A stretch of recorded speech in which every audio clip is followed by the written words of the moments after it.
les rendez-vous de l'écho sur Grand Lille TV avec la Caisse d'épargne. La Caisse d'épargne, vous être utile. Bonjour à toutes et à tous et bienvenue sur Grand Lille TV pour cette nouvelle édition du rendez-vous de l'écho. Aujourd'hui, nous accueillons Franck Huguenot. Bonjour. Bonjour. Vous êtes expert comptable, commissaire aux comptes. Vous êtes déjà venu ici sur le plateau et dans cette chronique rendez-vous de l'écho pour nous présenter un club d'entreprise que vous menez ici dans la métropole lilloise.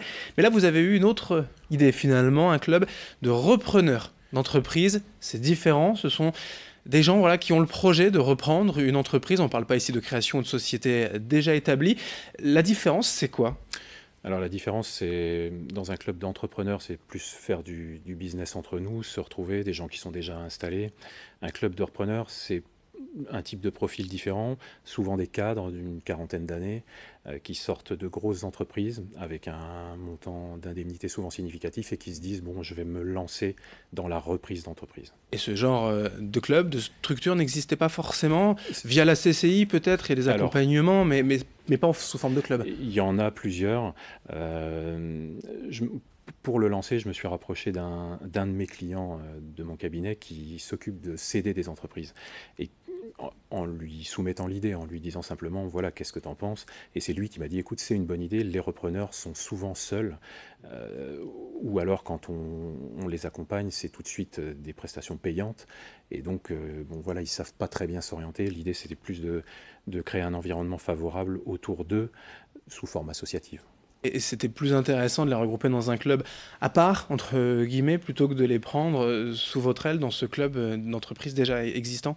Alors, je pense que c'est vraiment deux profils différents, le repreneur et l'entrepreneur, même si effectivement on peut imaginer des passerelles entre les deux. Je pense qu'un entrepreneur déjà installé pourrait venir faire partager son expérience. Pour aider aussi, oui. Voilà, mais c'est vraiment deux personnalités complètement différentes. Moi, je pense qu'il faut regrouper des repreneurs pour leur constituer un environnement favorable à la reprise d'entreprise, briser un peu la solitude, libérer la parole, leur permettre d'expliquer leur parcours de repreneur, qui n'est pas du tout la même chose et les mêmes vraiment préoccupations de l'entrepreneur qui est déjà installé. Parce que dans le profil, vous le disiez, ce sont souvent des cadres supérieurs issus de grosses sociétés, alors qui certes vont avoir un montant conséquent pour investir, mais qui sont finalement inexpérimentés en matière de création ou d'entreprise de reprise. Exactement. L'idée, c'est vraiment de les transformer en professionnels ou de les professionnaliser. Les grosses entreprises, leur apporter un réseau, une structure juridique, sociale, comptable, qui prémâchait le travail. Quand ils sortent de cet environnement, ils sont souvent seuls et ils doivent faire face à tout un tas de problématiques qu'ils ne connaissent pas. Oui, c'est compliqué justement, vous parlez de problématiques, c'est compliqué la reprise d'entreprise aujourd'hui ? C'est assez compliqué, ouais. C'est assez compliqué. Il faut s'entourer d'avocats, de notaires, de banquiers.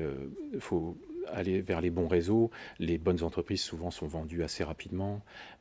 Il faut savoir analyser un bilan, il faut savoir ce qu'on doit acheter. Mettre un prix sur une entreprise, c'est des choses très Parce qu'il y a quand même deux choses différentes. Il y a des entreprises saines qui vont bien, absolument. qu'on peut reprendre, mais d'autres qu'on va récupérer au tribunal de commerce, qui sont en liquidation, qu'on va essayer de refaire remonter. C'est pas du tout la même chose. Non, c'est pas la même chose. Et effectivement, on peut proposer aussi ce type de reprise au travers des offres qu'on reçoit des mandataires judiciaires qui nous proposent des sociétés à reprendre qui sont effectivement, elles, en mauvaise santé. Donc, c'est pas du tout le même défi.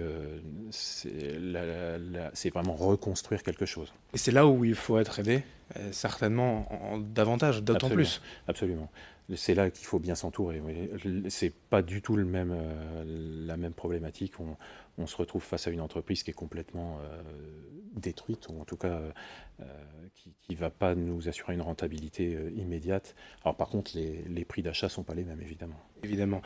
Dans votre club d'entreprise, l'idée c'est de faire du business ensemble, de partager aussi des moments sympathiques, évidemment, pour avoir une synergie de travail enrichissante. Là, ce modèle aussi est possible entre ces repreneurs à terme, finalement, de pouvoir aussi, pourquoi pas, travailler ensemble dès la reprise d'une activité ? Je pense que c'est ce qui va naturellement se faire. Oui. L'idée, c'est effectivement de leur apporter des personnalités externes, de faire intervenir des avocats, des banquiers sous forme de conférences, et puis ensuite de créer du lien et de se retrouver un peu comme on est dans un club d'entrepreneurs entre bons amis, en tout cas entre bonnes connaissances. Alors il y a toute cette forme d'accompagnement en direct, il y a aussi de la documentation directement que vous allez fournir voilà, pour vraiment se plonger directement dans les textes.